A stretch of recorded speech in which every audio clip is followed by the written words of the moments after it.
Imagine you are navigating the emotional journey of losing a loved one, and suddenly, you are faced with a maze of financial decisions about their retirement accounts.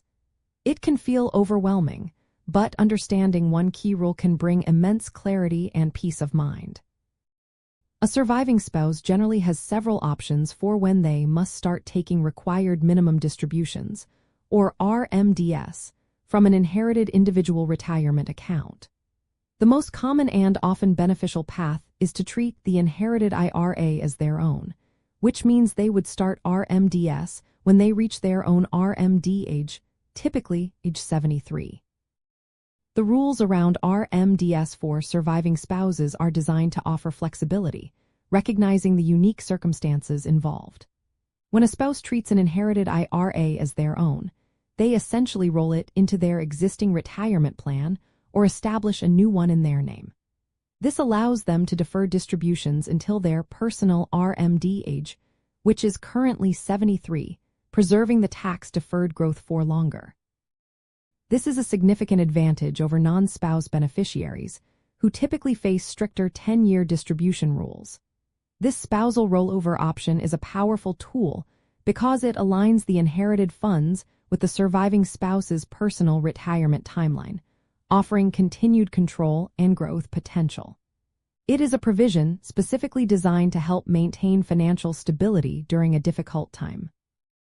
To take advantage of the spousal rollover, you will generally need to retitle the account in your name as the owner or directly roll the funds into your existing IRA. It is crucial to notify the financial institution holding the inherited IRA of your intent to treat it as your own.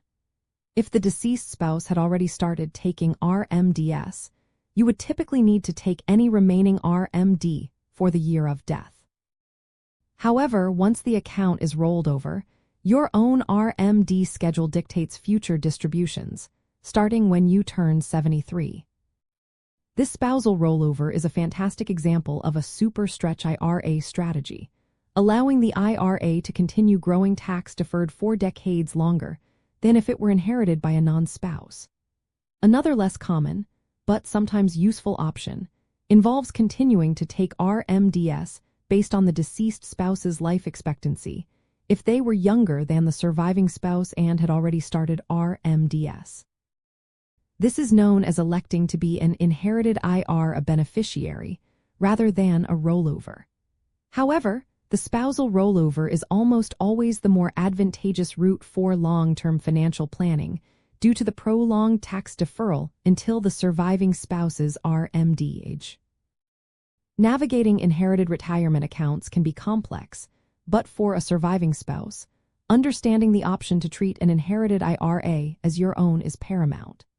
This simple action empowers you to integrate these funds seamlessly into your personal retirement strategy, maximizing their growth potential and providing financial security for your future, allowing you to focus on healing and moving forward with confidence.